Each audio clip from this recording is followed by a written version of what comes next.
Assalamu alaikum to our viewers, to our friends. I am especially grateful to my good friend Pir Mudassir Shah Sahab for, in fact, all the work that he has done, and specifically for thinking to invite me in the company of such illustrious, such esteemed scholars and sheikhs and practitioners of Sufism. So I'm humbled to be here. What I wanted to share with you today was actually part of my broader research on Sufi and scholarly networks, based on my fieldwork across Uzbekistan, Afghanistan, Pakistan. And the protagonist of my talk today is going to be one of the key subjects of my next book, and that in itself is something which I am very excited about and very honored to be part of.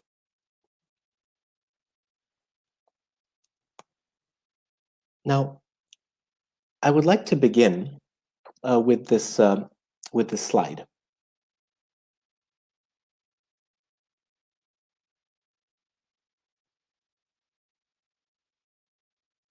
Can everyone see the slides on the screen? Perfect, perfect. So I'll begin with this. This is, I'll read it out first. Medina, 1799. Although now the respected aforementioned Makhduma, this teacher, has no need of permission, but since it is a tradition of our predecessors that without a permission, a Sufi guide cannot, in this serious matter, take a single step, thus in written form it is enshrined that whosoever, from all women and men, that seek the path of transcendent God, can come to her service and take the path from her, even if they have received it from this poverty-stricken one. These are the final lines of the Ijazatnama, the diploma issued by Khwaja Safiullah Hazrat Qayyum al-Jahan, may God sanctify his secret, of Kabul, scholar and saint of Afghanistan and much of South and Central Asia, to his premier student and successor, Bibi Sahiba Kalan, may God sanctify her secret.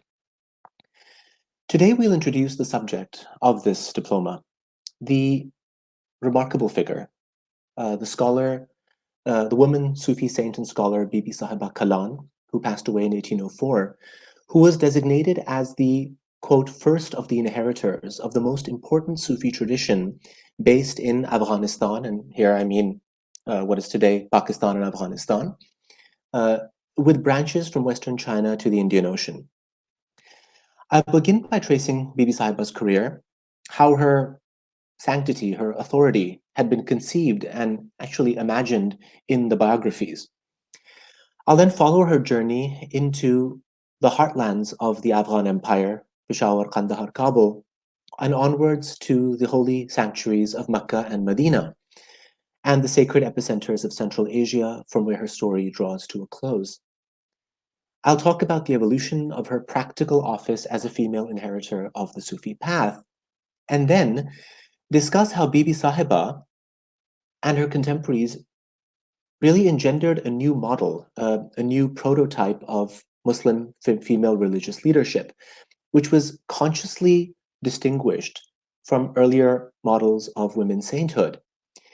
What are often called the theology of servitude ideal, that is, women saints as reclusive figures on the margins of society, engaged in solitary acts of piety.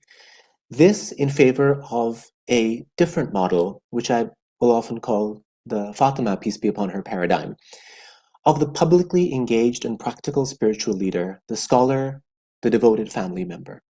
So the case of Bibi Sahiba ultimately calls for a drastic rethinking of how pre-modern Muslim orthodoxy in what is today Pakistan, Afghanistan, Uzbekistan, and beyond sanctioned and even promoted the role of women in knowledge transmission and production. Now, I realize that the world that we're about to enter is probably unfamiliar to some of us. So I'm going to take some time aside and introduce first the geography and then the place of Sufism in this pre-modern Muslim world, which I realize is also something that many are not familiar with. So without the geography we're dealing with here is really modern-day Pakistan, Afghanistan, and Uzbekistan, and I hope it's visible on the screen now. Without delving into detail, the 18th century, which is where I'm hoping to take you today, was a time of fragmentation. The great Muslim empires had fallen, a new Afghan Durrani empire had set itself up in three core cities, in Kandahar, in Kabul, and Peshawar. As a result, students and artists and scholars from as far as China and Istanbul traveled to these three cities. They became cosmopolitan centers. They hosted dozens of major colleges. There was a dynamic Jewish Armenian trading community, and the city was, in fact, there were Muslims, both Shia and Sunni, and then a fairly large non-Muslim population.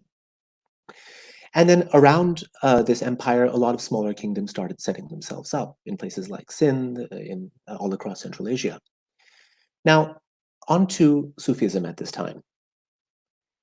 From the earliest period of Muslim history, Sufism has been recognized as an integral component of Orthodox Islam and a companion to Sharia, Islamic law. So Islamic law regulates the outer life, and then Sufism guides the inner life. This means that in the pre-modern Muslim world, you could not be a religious scholar unless you were practicing Sufi, and you could not be a Sufi without being a religious scholar. So let's say if you're living in 18th century Kabul and you wanted to follow this path of learning, what would you do? You'd begin by going to a maktab, elementary school, and you'd start this at age 4 years, 4 months, 4 days. Then you'd move into a madrasa, where you'd learn law, scripture, philosophy, poesis, mathematics, cosmology, medicine, grammar, etc., higher education. Then you'd move on to a Sufi center or a Khanaqah, where you'd begin the actual higher education. This is the inner sciences. In addition to this, we're going to add another institution, much lesser known, but very important, called the Haram Sarai, a female-led institution within the Khanaqah and Madrasa complexes. And that'll be illuminated in this study. So by the 18th century, it's also worth noting that the Sufi path, the mystical journey, was literally down to a science, really a measurable science, with teachers' textbooks, with the stages of mystical realization laid out, literally step-by-step guidelines on becoming enlightened. Society took it very seriously. Each of the Sufi paths grew through the appointment of multiple khalifas. This basically means deputies. A khalifa is one who follows. So it's quite simple. If you're opening up a school today, you will, let's say a new school, you may appoint a promising student to run it and teach there. And this is a similar principle. The specific Sufi path we're looking at today is called the Naqshbandi Mujaddidi order. We'll call it the Mujaddidi order to make it a bit easier. And this is, it's defined really in the 17th century by a great philosopher, scholar, mystic by the name of Sheikh Ahmad Sirhindi, may God sanctify his secret, one of the most influential figures in the Muslim world, known up to date as the reviver of the second millennium of Islam. There are some defining features of the order. It is actually, at that stage, the most widespread in the Muslim world. And in fact, it's far from marginal. The last president of Afghanistan before the Taliban takeover was in fact from this tradition, and in fact descended from Bibi Sahiba's teacher. So we're not talking about margins of society here. The Mujaddidi order has a very strong emphasis on sobriety. Meditative practices are silent, music is not used. It's seen as a less efficient mode of spiritual realization. And they're very sophisticated ideas of what we call mystical psychology or mystical physiology, that through meditation you can activate these subtle centers, they're called latifas, which exist within us as spiritual bodies.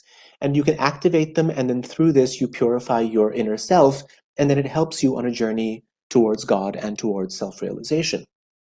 It's a very, very complex science. And then this will become very important. Within this order, the point is not to achieve ecstasy or union with God. The point is to become a servant of God, a teacher who can then be on this world guiding others on the path. who is practical, who is engaged, but at the same time mystically realized. So these Hanukkahs that we're talking about here, and the Hanukkah and the madrasa, which really one can't exist without the other, think of something in between today's college and an ashram. Now, the study I'm going to talk about today challenges certain assumptions, some deep-seated assumptions that we hold today. On the one hand, it uncovers a vibrant social, cultural scene of these three cities, of Kabul, Peshawar, and Kandahar, which today we treat like civilizational backwaters, frontier zones, and we treat only from the point of view of conflict. These are very, very deep cultural centers, and they always have been. But of course, the most obvious is the potential of the study in the realm of women's studies, specifically in the context of the Muslim world, even more so in Central Asia, Afghanistan, Pakistan. Today, we hear only about the rhetoric of oppression. So this story comes to many as a surprise, and it's not an uncommon story either. To many in the area, I found it to be deeply inspirational. When I was teaching in Pakistan some years ago, several of my students began making a feature-length claymation film on this subject, and really produced something that was in itself quite inspired.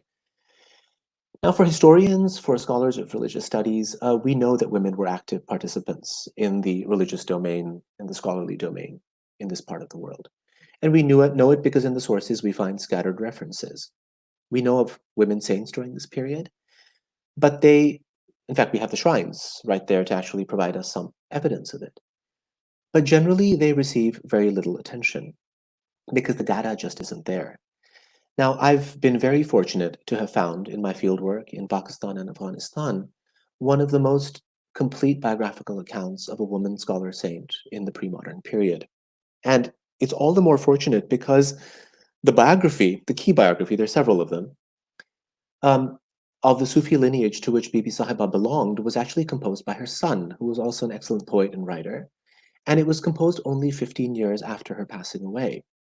So he was, in the story, as he writes, at once the cherished son, at once the travel companion, the confidant, and his mother's student. So he's able to furnish intimate details of his mother's career and her spiritual unveilings, even capturing her emotional state at transitional moments of her life in her spiritual growth. And he relies on his mother for many of the other accounts of scholars and Sufis of the period, which means that the mother's voice actually becomes preserved within the biographies. Then, in my fieldwork, I was even more fortunate to meet Bibi Sahiba's descendants, who shared with me the manuscripts written by their forefathers. And I was able to collect stories, oral histories, in several towns throughout Pakistan, where her descendants and followers had settled, and this fills in a lot of the gaps that the written evidence doesn't give. So now we turn to our protagonist, Bibi Sahiba Kalan. And we're going to begin, actually, by talking about her Sufi guide, Khwaja Safiullah, Hazrat Khwaja Safiullah, Hazrat Qayyum al-Jahan, rahmatullah alayh. In the late 18th century, he was arguably the most renowned Sufi scholar of the entire Afghan Empire. He'd migrated from Sirhind, which is now in North India, to Peshawar, and then to Kabul, where he set up a college in the heart of the city, in a place called Shor Bazar, and this is in the 1770s. The college had a madrasa, a mosque, and a khanaqah. Suffice it to say that in 1793, Shah Zaman, who was the newly minted Afghan king, he was the grandson of Ahmad Shah Abdali, for those who may know the history. The Afghan king had walked on foot from Kabul's royal fort to the alleyways of Kabul so that Khwaja Safiullah would tie his coronation turban. This is the Dastarbandi ceremony. This is the ceremony of actual kingship. Now, Hazrat Khwaja Safiullah had appointed over 30 deputies to manage his vast sacred scholastic network. And they included several of the most renowned scholars of Sindh, of Afghanistan, of Kandahar, of Balochistan. And among them was Bibi Sahiba Kalan, who also happened to be his sister's daughter. Now, in the chief biographies, Bibi Sahiba is described as the first and the most perfect, and the first of the deputies and the great deputy. Now, Bibi Sahiba was probably born in Peshawar in 1752. This is what it seems. And she herself hailed from a scholarly, saintly family which was based in Uj Sharif, now in Punjab, and therefore a descendant of the Prophet Muhammad, peace be upon him. It's interesting to note that within her ancestral family, 300 years earlier, was a great female saint, Bibi Jaiwindi, about whom we know very little except this spectacular shrine, which is pictured here, which indicates that she was a noteworthy figure. Now, at an early age, Bibi Sahiba memorized the Quran. She studied Islamic law, theology, and medicine. And before the age of 11, even began her training in mysticism and metaphysics. In 1769, she married a distant relative, 3 to 4 years her younger, who himself became a reputed Sufi and poet. In the 1770s, Bibi Sahiba arrived in Kabul and Kandahar, and this picture here is actually a fairly contemporary. This is from the 1840s, a picture of the shrine she probably settled in, which belongs to one of the very esteemed members of her lineage. It's one of Kandahar's holiest sites. By this time, she was already a promising young scholar in her 20s. The husband and wife often lived apart. Her husband was often on the road, in fact, providing spiritual guidance and education, while Bibi Sahiba played a managerial role in 2 khanaqahs in Kabul and Kandahar, while she herself pursued her own training. Over the next 2 decades, Bibi Sahiba, peace be upon her, educated several hundred scholars and Sufis. She was financially independent and had inherited about 4,000 acres of land around Kandahar, which the governors had granted for her for the Mujaddidi scholastic endeavors. The histories which are told today mention that a large portion of this was transformed into a wildlife preserve where hunted animals would come and take refuge. The biographies give us a sense of her authority, the nature of authority. I mean, how could it be that in this world, which we'd expect to be a highly male-dominated world, could a figure like this actually exist, and let alone many figures of this ilk? They also tell us what her authority implied at the day-to-day level, what was actually going on. So she is, in the biographies, which focus on her teacher, Hazrat Qayyum al-Jahan, Khwaja Safiullah, where Bibi Sahiba plays a secondary role, we learn about her association with her teacher. She's at once a personal confidant, she manages the affairs of the Khanaqah, and she is a voice of reason. In these stories, we encounter her own voice as the narrator and catch glimpses of her daily activities in a very, very real way. So consider this rather interesting episode. In the 1780s, Khwaja Safiullah experienced a spiritual crisis. I see we have a question, and I'm assuming that I can do it in the okay, this is a new software for me, so okay, live comments. Okay, perfect. And I'm still having issues with this. Okay, so she's known as Bibi Sahiba, Sahiba, because I cannot figure out the comment section so far, but eventually I'll figure it out as it goes on. So so in the 1780s, her teacher experienced a spiritual crisis. This was actually part of his own spiritual journey. We're told that he would perform his prayers at his mosque and at his college, and then immediately return to his chamber of seclusion that was within the Harem Sarai, the female-led portion of the Khanaqah. Bibi Sahiba managed the affairs here. So in his seclusion corner, Khwaja Safiullah spent countless hours in prayer. Now, Khwaja Safiullah happened to possess a sizable library of books and sacred relics. Now, in this state where all worldly possessions lost meaning, he ordered that his collection be donated to the poor.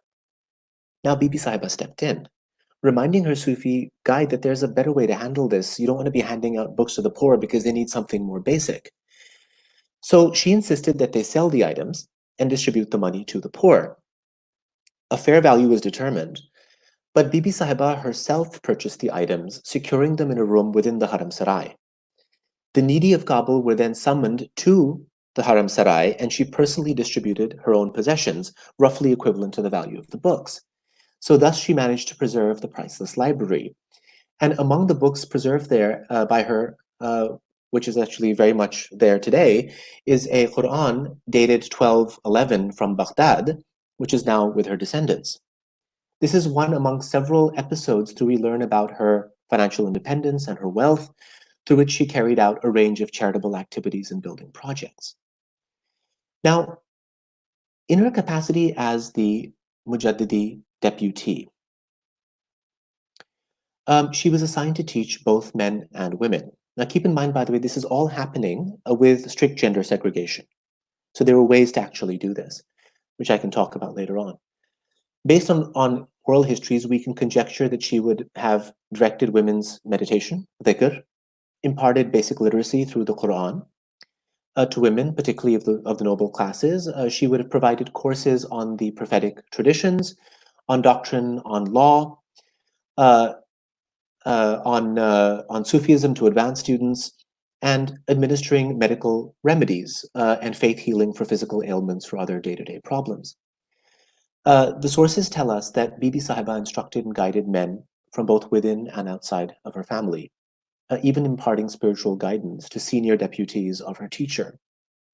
Now, with their networks well established across South and Central Asia, Bibi Sahiba regularly received delegations of Sufis and scholars.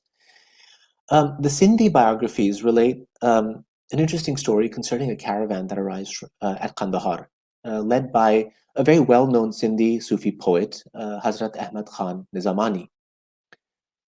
Bibi Sahiba received a mystical intuition regarding the arrival of Hazrat Nizamani, and she asked her son to receive the guest to request a prayer from him. Now, her young son greeted Nizamani, but he was very young at the time, but he'd never seen anyone from Balochistan before. And he was disturbed by his dark complexion and appearance that he couldn't understand. So he returns to his mother and, ashamed, admits to her that on account of his appearance, he didn't ask for his prayers. Bibi Sahiba chided her son, telling him, quote, "Do not consider his physical appearance, as his heart is as luminous as the full moon. When I spiritually approach the court of our beloved Prophet, peace be upon him, I see Ahmed Nizamani seated at his feet. We are not rendered this honor." So this story tells us about her wisdom, her spiritual insight that actually goes beyond racial difference and allows her to provide spiritual oversight to a vast multicultural zone. We are reminded of her ability to mediate across geographic, cultural, and ethnic difference. I should point out that one of the members of her family, actually two of them, briefly became kings of part of China in the mid-19th century. So they really are extremely diverse. Now, the narratives at Kabul and Kandahar bear witness to the development of this Haram Sarai, a space of spiritual training which was presided over by women, which existed in parallel to the male-dominated institutions of Khanaqah, madrasa, and mosque. And the Haram Sarai was an integral part of the overall institutional complex, essential to the diffusion of the Sufi path. In some cases, they say that scores and scores of women came in Peshawar and in Kandahar. And so it attracted women disciples and then provided social services and even mental health services to women and men. So Bibi Sahiba administered the Haram Sarai. She presided over the assemblies and she delivered lectures there. The Haram Sarai had its own meditation rooms, its own storehouses, its own stables, or access to stables, and had separate entrance facing the street. Men would probably either stand outside in a porch to receive training and lectures from Bibi Sahiba, probably with a curtain or a screen between to maintain strict gender segregation. And the Haram Sarai had its own finances. It had a separate endowment and its own parallel system of distribution of food and alms to the poor, in fact, to both Hindus and Muslims. Now, in 1797, Bibi Sahiba joined her teacher and over 300 companions, and this is 315 in the oral narratives. Several of you who are listening are going to understand, probably most of you will understand the significance. They went for a historic Hajj voyage through Kandahar, Balochistan, Sindh, taking her from Karachi to Yemen and beyond. That's the yellow line that goes all the way down into Sindh to Karachi. She was accompanied by her daughter, Bibi Sahiba Sani II, who was a young scholar and Sufi in her own right, and by her two sons, Sufi sort of giants later on. I'll talk about them, and the elder of whom chronicled the events of her physical and spiritual journey. So within Mecca, upon completing the Hajj, Khwaja Safiullah issued Bibi Sahiba a diploma indicating that she had mastered the Sharia, designating her as the figure this out. Perfect. Okay, I'll stay here for now. Designating her as the greatest saint of the age, and assigning all of his thousands of deputies, male and female, to her charge. It's an incredible document on which I can speak at length, and I've done a lot of analysis of it. But within this document, she becomes his successor. Very soon after, however, on the return journey, when they reached Yemen, Khwaja Safiullah fell ill unexpectedly, and he passed away. The spiritual and financial affairs of the caravan fell to Bibi Sahiba. Her son provides an intimate account of his mother's emotions and unveilings at this juncture as they stood by her teacher's bedside. And it's incredible because the other person who was there was, if anyone knows the history of Sindh, it's Hazrat Makhdoom Ibrahim Tatvi, who's one of the most prolific authors ever to come out of Sindh, whose grandfather, Makhdoom Hashim Tatvi, is one of sort of Sindh's cultural, intellectual, spiritual pillars. Bibi Sahiba commissioned her teacher's shrine there in Yemen, then led the whole caravan back for a second Hajj, during which, as related by her son, she reached her spiritual heights and had a sequence of visions, before she reached sobriety again. Quote, "When I became attentive, I found myself to be the Kaaba, and I perceived my four limbs as the four prayer spaces. Each time she approached the black stone, a voice would call out to her, 'Come, O beloved one, come, O accepted one.' In Medina, too, at every step, she received new grants. The Prophet appeared to her and presented her with a green robe. The Prophet's daughter, Fatima, peace be upon her, she said, kissed my forehead, and I was drowned in her association. She asked me to be seated in a way in which an honored guest is received." Now, on the way home, still trying to navigate this. Been using Zoom actually, so this is new to me. So on her return journey through Sindh, her daughter also tragically fell ill and passed away at Martiari, a medieval pilgrimage town on the Indus River. According to the popular stories, her body was placed on the back of a camel, which was to decide the appropriate burial ground. Now, Bibi Sahiba's camel stopped in the lands of a noble Sayyid family, descendants of the Prophet, peace be upon him. There, Bibi Sahiba commissioned a shrine for her daughter. What you're seeing to the right is actually a shrine to her great-grandson, and a scholastic institution in her honor, which remains a local holy site. 2 centuries after the fact, Bibi Sahiba's pilgrimage is still remembered in the memory of Martiari. It became a point of entry for Afghan Sufis into Sindh and deeper into India for the next 100 years. Now, Bibi Sahiba after this returned back to Kandahar and Kabul, and a year later she traveled to her spiritual ancestral home of Sirhind, where the founder of, or one of the key figures of her spiritual path, Sheikh Ahmad Sirhindi, was buried. Now, on her return journey,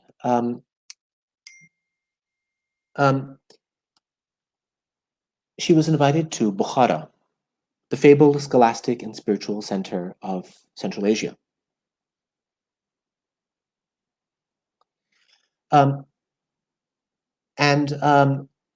What's remarkable here is the invitation actually came from the king himself, and the king, Amir Haidar, was at the time not just a follower of Sufis, but actually was a licensed Sufi guide, him and his father. In fact, within the Mujaddidi path, from a great saint of Peshawar, upon whom my next book is based.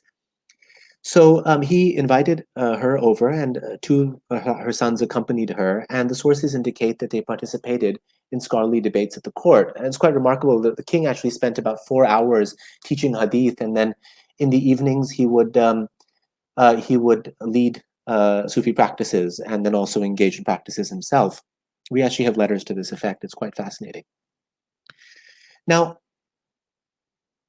on her, she left Bukhara, and with her sons on the way home in 1803, she too fell ill and passed away at Mazar-e-Sharif.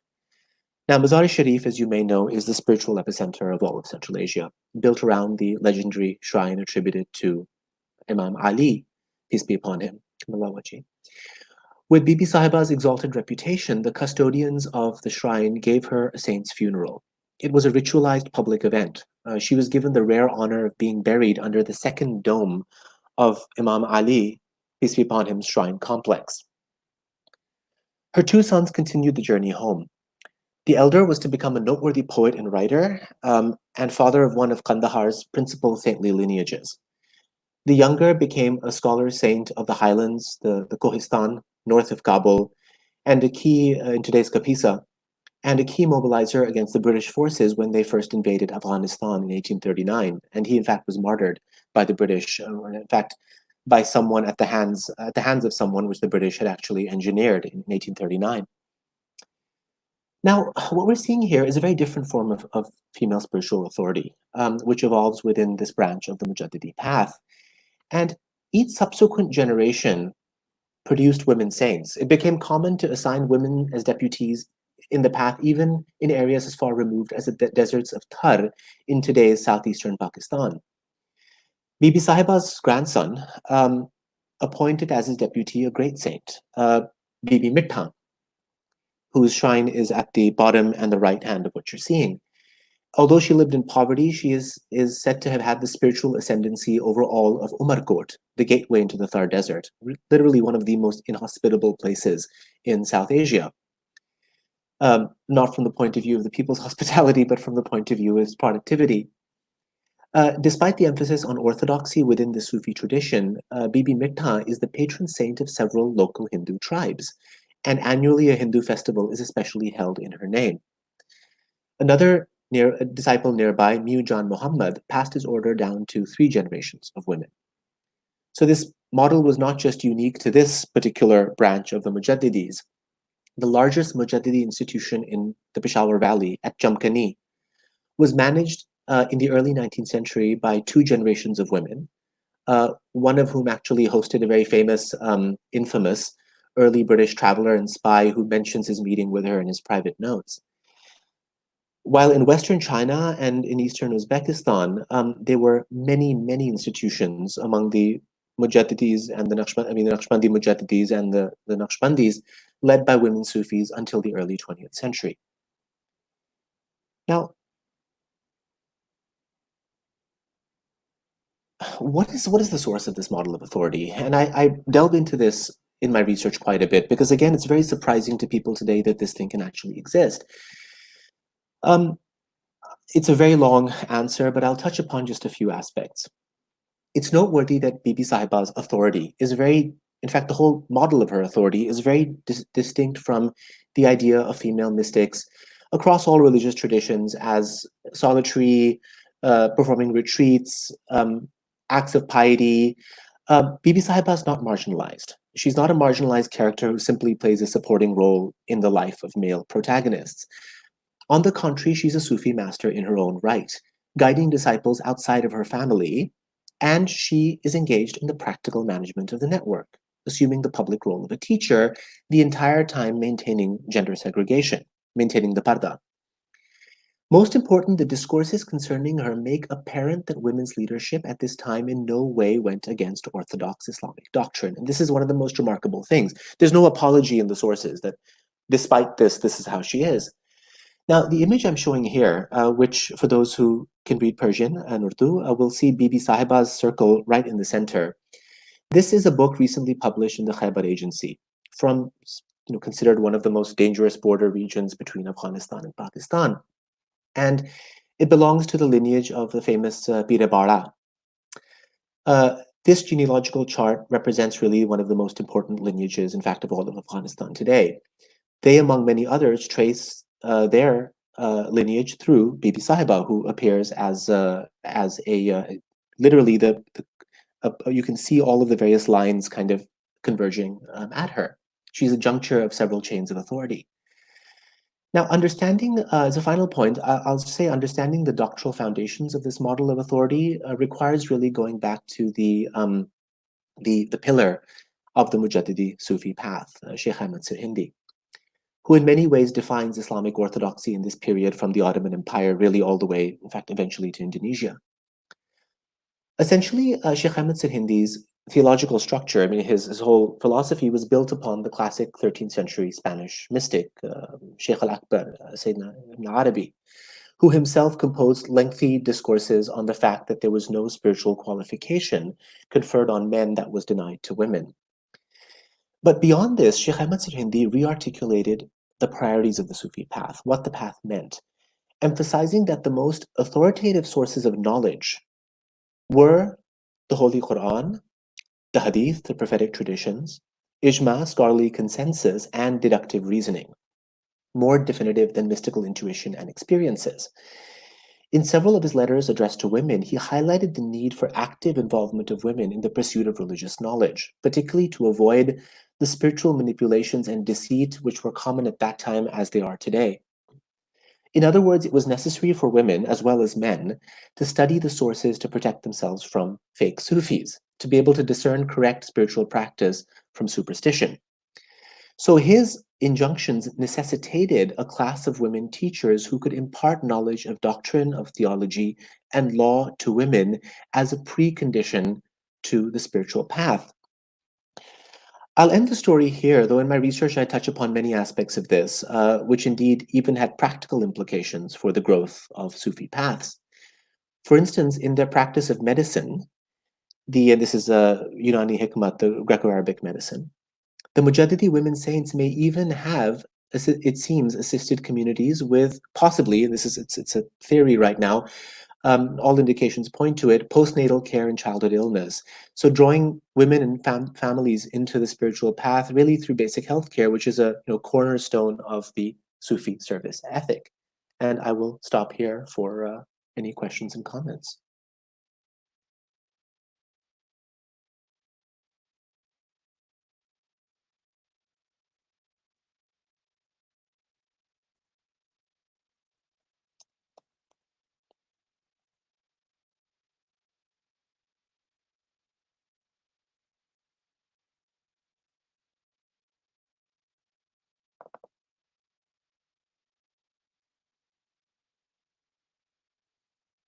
Does anyone have any further questions? Please feel free to place it in the live comments tab. If not, I can draw it to a close. Okay, lovely. I'm trying to figure out where I can actually leave a comment. And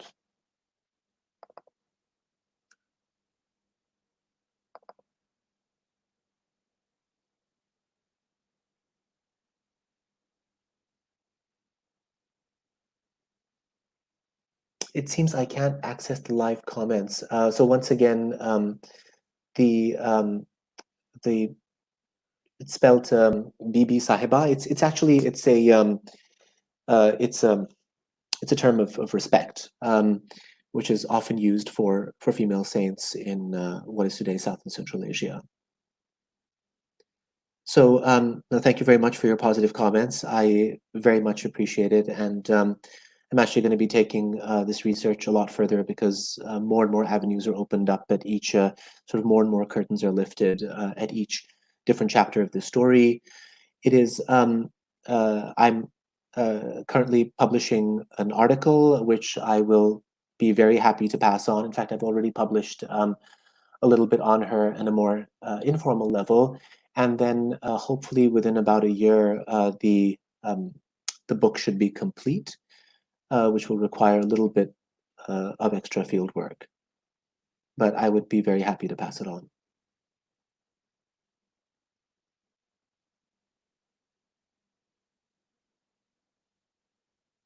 really, I think for this story, it's the implications are so much greater than simply even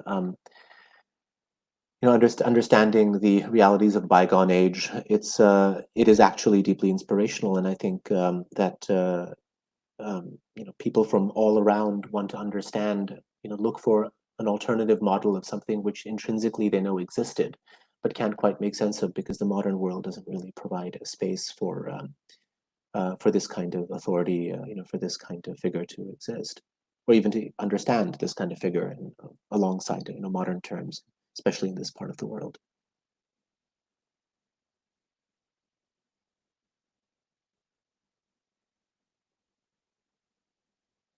So it looks like there are no more questions. Maybe I'll give it one more minute, and then if not, I can shut it off.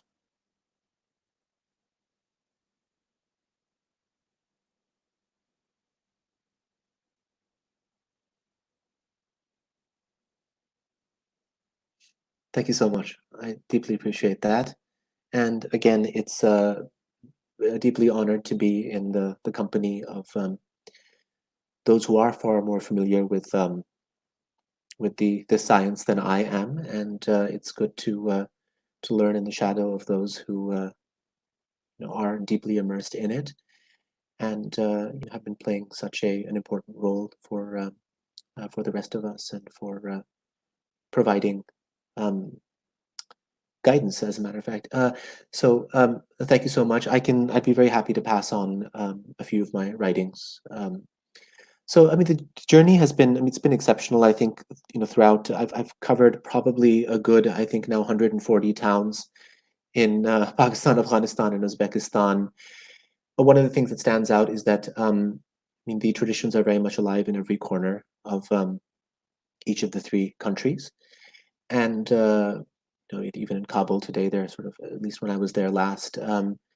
Yes, I actually, I actually am, as an answer to your last question, planning to make a documentary that actually leads, I think, makes it much more real, I think, for people to actually witness where all of this took place. But so a few remarkable things. First of all, in every Kabul having 51 functional Hanukkahs the last time I was there, and the fact that you've got people to sort of guide you and assist you, and who are very excited about this work, really in every area that I've worked in, from Sindh, Balochistan, KP, Herat, Bukhara, Tashkent, elsewhere. So it's very much a tradition which people are invested in, which people, I mean, doing field work is actually really the bread and butter of it. I mean, there's very few places where this type of material is actually centralized. Tashkent has a phenomenal library where that is the case. But beyond that, one really has to go from Hanukkah to Hanukkah and live with the various communities. And then it also gives you, and opens up so many different avenues in understanding what the lived experience may have been, things that aren't even, that don't come across in the written narratives, in all the various types of sources, in the Sufi handbooks, in the your travel accounts, in your colonial accounts, whether Russian or Chinese or British, in your um, waqfnama, your charitable endowment deeds, and all these sorts of things. And that's it. Once you're actually physically in the space, it just more and more avenues open up, and it gives you just a much more real sense of how things actually function.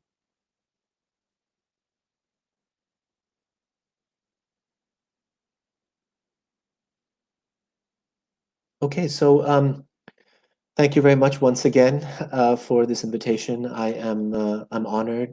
Bir Mudassir Shah Saab, thank you so much for thinking of me, and I look forward to being in touch with you. Thank you. Assalamu alaikum.